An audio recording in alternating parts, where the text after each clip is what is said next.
भारत में बीफ खाना बैन है, लेकिन कई लोग इस देश में ऐसे हैं जो इस नियम को जूते के तल्लों पर रखते हैं। दो राज्यों से तस्वीरें जो कल आई हैं, उन तस्वीरों ने बड़े सवाल खड़े कर दिए। दरअसल बीफ खाने के शक में एक शख्स की पीट कर हत्या कर दी गई। लेकिन सवाल यही है कि आखिर इस बैन को भी कौन लोग हैं जो मानने को तैयार नहीं है। पूरी खबर क्या है, कौन है वो दो राज्य, इस रिपोर्ट के जरिए आपको पूरे विस्तार से बताते हैं।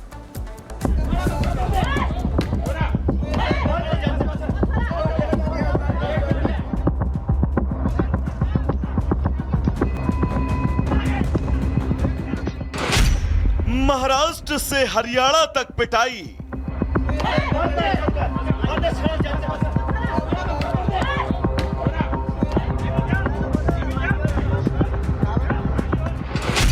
बीफ का शक, भीड़ का अटैक।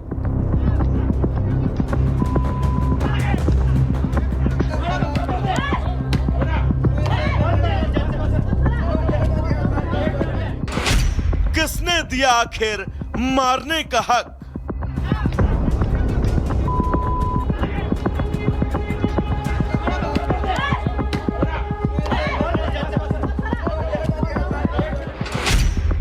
हर जगह भीड़ तंत्र क्यों हावी?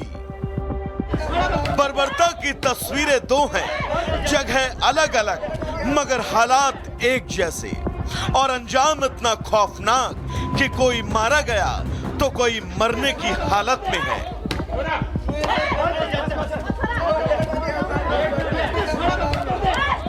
ये हरियाणा के चरखी दादरी की तस्वीर है, जहां एक प्रवासी मजदूर साबिर मलिक की इसलिए पीट कर हत्या कर दी गई क्योंकि उस पर बीफ खाने का शक था और असीरुद्दीन नाम के शख्स की हालत गंभीर है।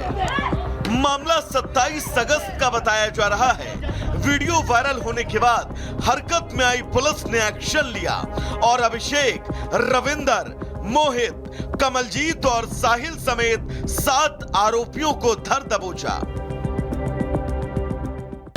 मजदूर की उसको पीट कर हत्या कर दी गई थी, जिसके संबंध में उनके खिलाफ BNS के तहत मुकदमा दर्ज किया गया था, जिनमें 4 नामजद युवकों सहित कुल 7 लोगों को गिरफ्तार किया गया, जिसमें 2 औपचारिक बालक भी हैं।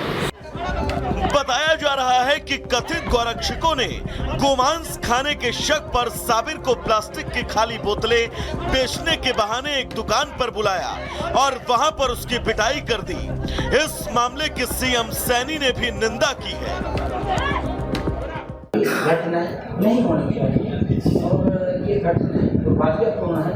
मैं लोगों से भी कहना चाहूँगा कि वो इस प्रकार के संसाधनों के अंदर संलिप्त ना हो, उससे बचना चाहिए। ये डेमोक्रेसी नहीं है।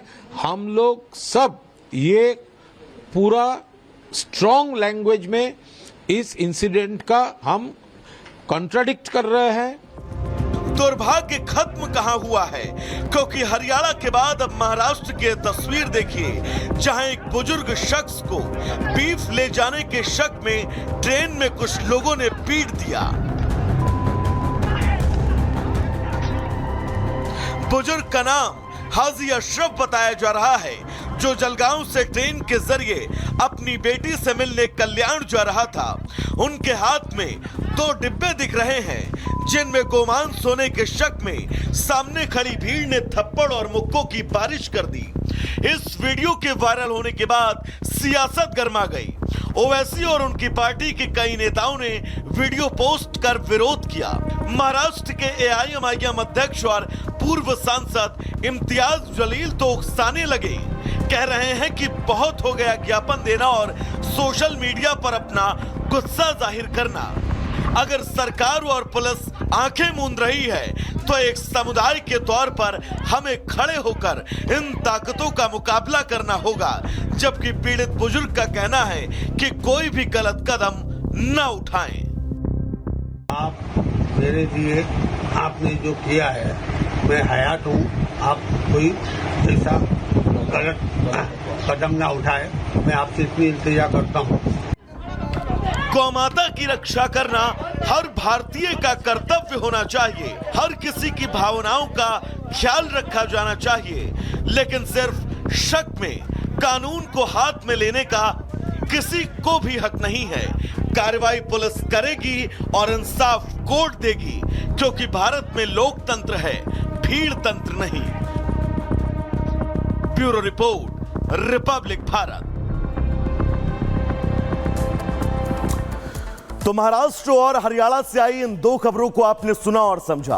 अब आगे बढ़ेंगे, बात करेंगे राजस्थान के चुरू की, जहां पर लगातार हिंसा को भड़काए जाने को लेकर एक ऐसा समुदाय है जो लोगों तक पहुंच रहा है। लेकिन सवाल यही है कि लगातार राजस्थान के तमाम जिलों से जो खबरें आ रही हैं वो अपने आप में बहुत सारे सवाल खड़े कर दे रही हैं। और सवाल यही कि क्या राजस्थान को सुलगाने की साजिश की जा रही है। इस रिपोर्ट के जरिए आपको विस्तार से पूरी खबर समझाते हैं।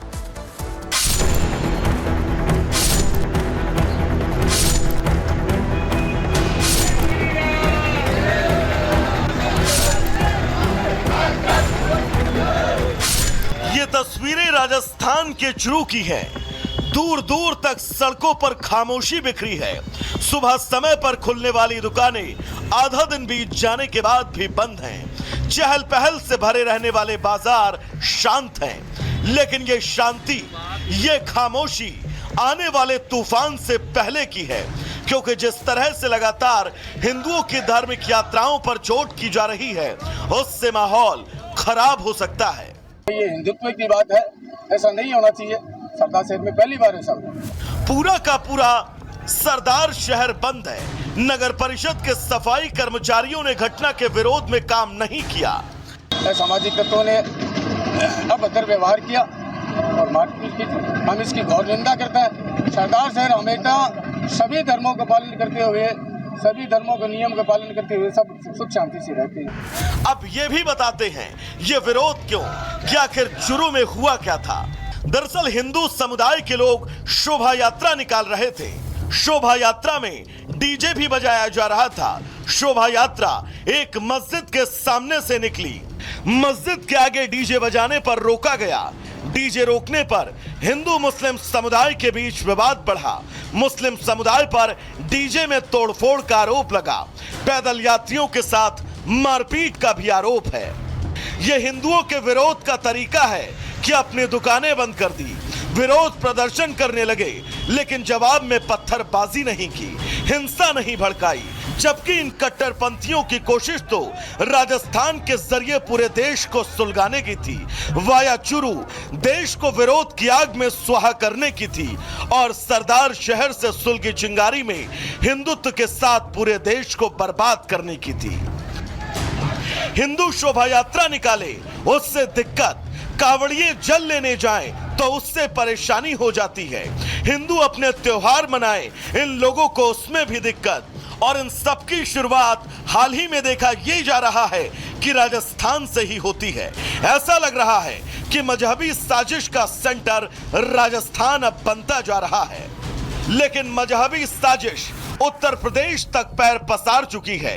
इससे पहले भीलवाड़ा और उदयपुर के साथ ही मेरठ और बरेली से भी ऐसी तस्वीरें सामने आई थी। दो धर्मों के बीच नफरत पैदा कर